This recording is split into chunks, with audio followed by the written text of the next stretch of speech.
This is Jarrod Horak, and I'm back with another stakes doubleheader at Aqueduct this week. Yesterday, I did a stakes doubleheader for Thursday, November 6th. For this video, for Friday, November 7th, I'm going to be doing 2 more stakes races at Aqueduct. And then for Saturday, November 8th, later this week on my channel, I'm going to be doing multiple stakes races at Aqueduct. But for this video, 2 stakes races beginning with the 7th race, the $150,000 Central Park Stakes for 2-year-olds, mile and a 16th on the turf course. Scheduled post time is 2:39 p.m. Eastern Time. First, we'll meet the field, then I'll give out my top contenders. Number 1 in here is Attfield.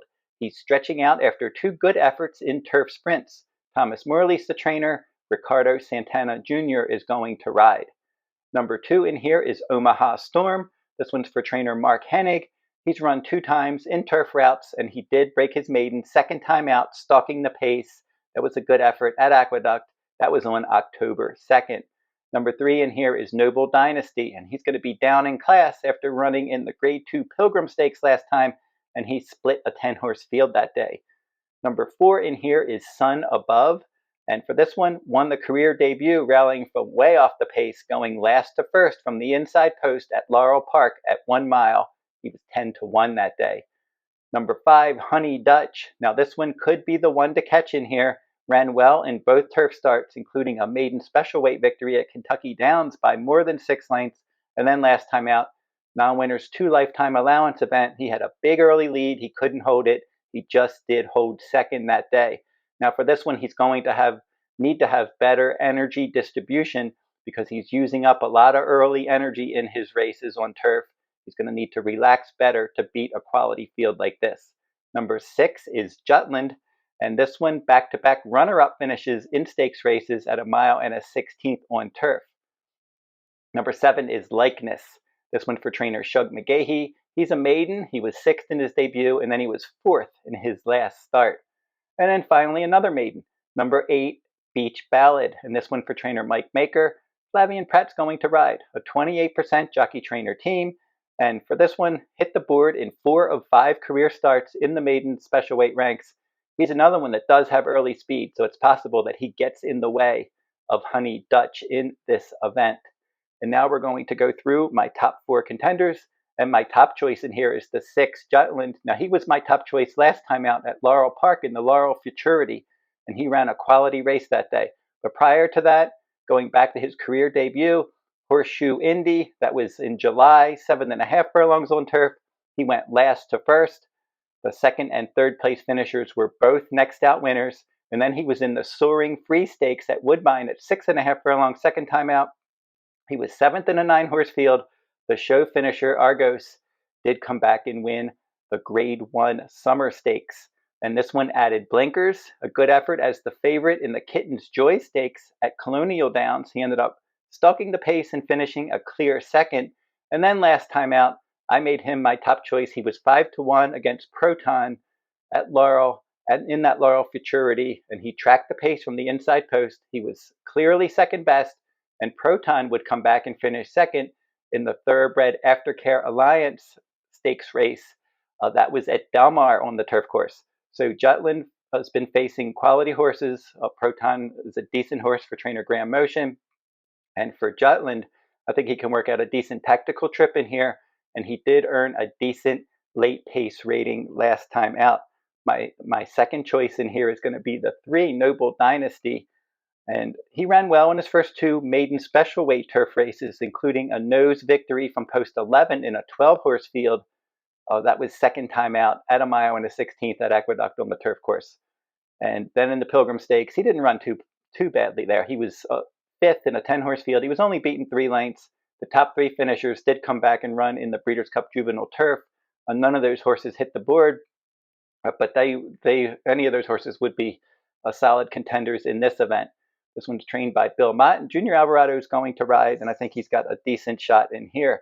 My third choice is the 1, Attfield, stretching out after 2 sprints, and I like that inside post, and I like him stretching out in here. We'll see if he can go a route of ground. He should save all the ground. And he rallied from 10 lengths back to win by a neck in his debut. Now, Schwarzenegger won that when he was out there setting a fast pace and he couldn't keep going.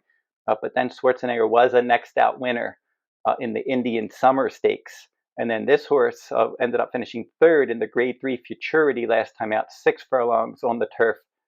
Not a bad effort there, and now he's going to stretch out, like I said, saving all the ground, probably tracking the pace. Ricardo Santana Jr., 2 for 11 with trainer Thomas Morley recently. My fourth choice, number 7, Likeness, the maiden for trainer Shug McGahee. Now, in his debut against Noble Dynasty, he was 6th in a 7-horse field. He was chasing the pace that day. Probably needed that race. Shug McGahee typically will give his 2-year-olds a race, and then this one did come back in a sprint last time out. Ended up finishing an even 4th in a 6-horse field, and it looks like he wants to run longer races, and I would expect that he's probably going to run better. He earned a decent late pace rating in that sprint last time. He is bred to route, and I wouldn't be surprised if he ran a bit better in here.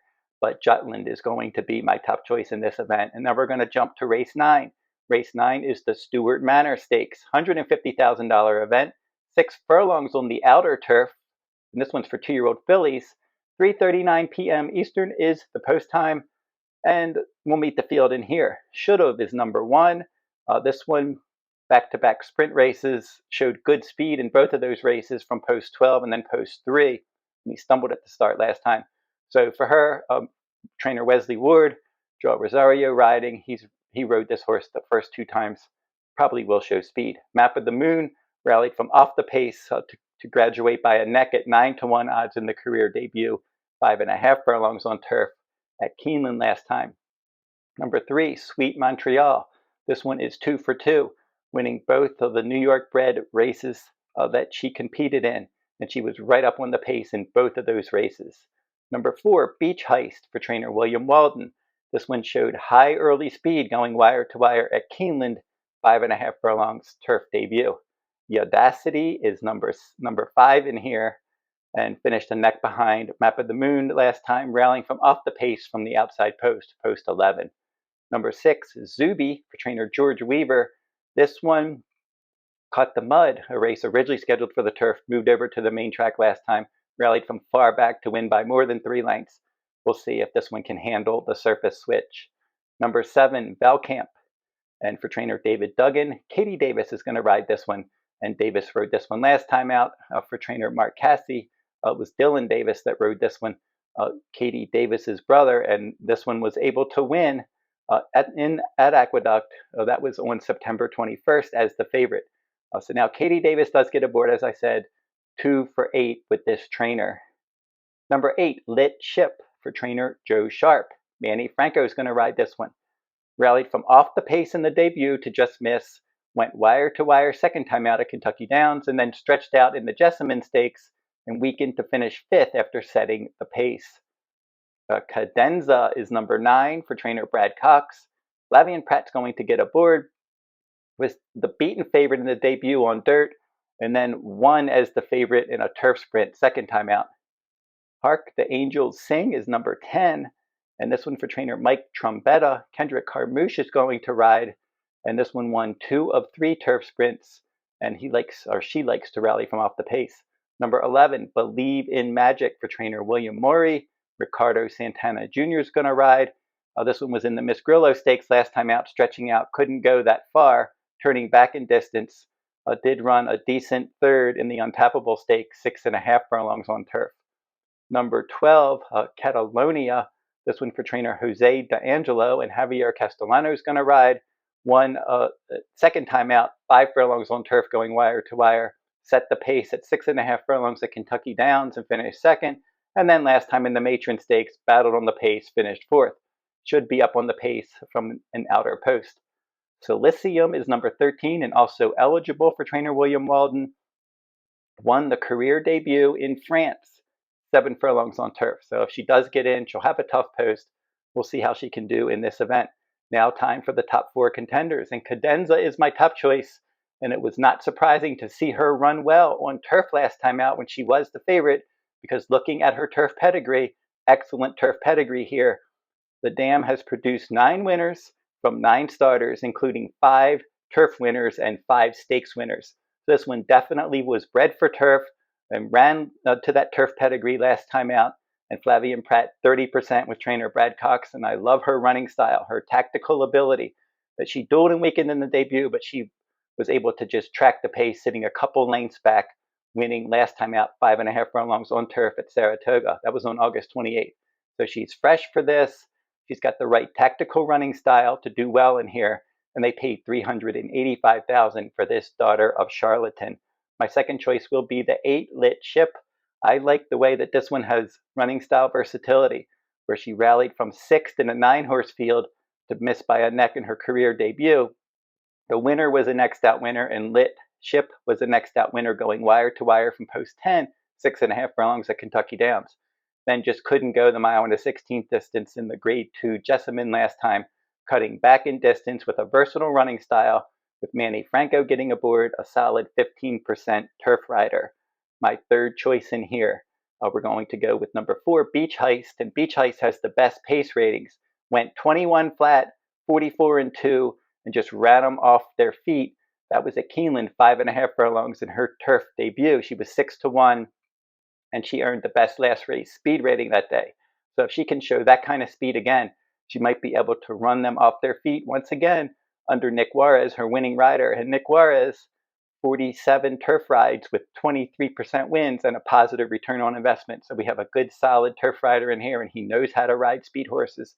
And he's 2 for 5 with this barn. And there's other speed in here, but maybe she's the speed of the speed. And one of the other horses that has speed is my fourth choice, and that's number 1, Should've. And this one broke 10th in the debut from post 12, but was able to get the lead anyway and win by 3/4 of a length. The show finisher was a next out winner, and then Should've was the favorite in that race. And then in the grade 3 Matron, this one was 7-2. And again, stumbled at the start, but was able to rush up and take the lead, and then just missed by a length. So that was a good effort. And now from the inside post, she's going to have a nice clean start and get right up on the pace. And if she does that, she should be in the hunt from the outset. And that's a look at the 2 stakes races at Aqueduct for Friday, November 7th. And if you're interested in my full card analysis, I offer full cards each day that Del Mar runs, and they will be running Friday, November 7th. They're also going to be running November 8th and 9th, and then they're going to be running through November 30th. And I cover full cards at Del Mar each day. I do bonus stakes races from around the country with my full cards as well. And if you're interested in those, you'll find those at therunawayhorse.com on my shop page. And don't forget to like, comment, and share these videos if you like them. Subscribe to my channel as well. It's free to subscribe. And keep checking my channel for these horse racing videos. I do a lot of horse racing videos, and I try to get new content on my channel each day. And until I see you next time, good luck at the races.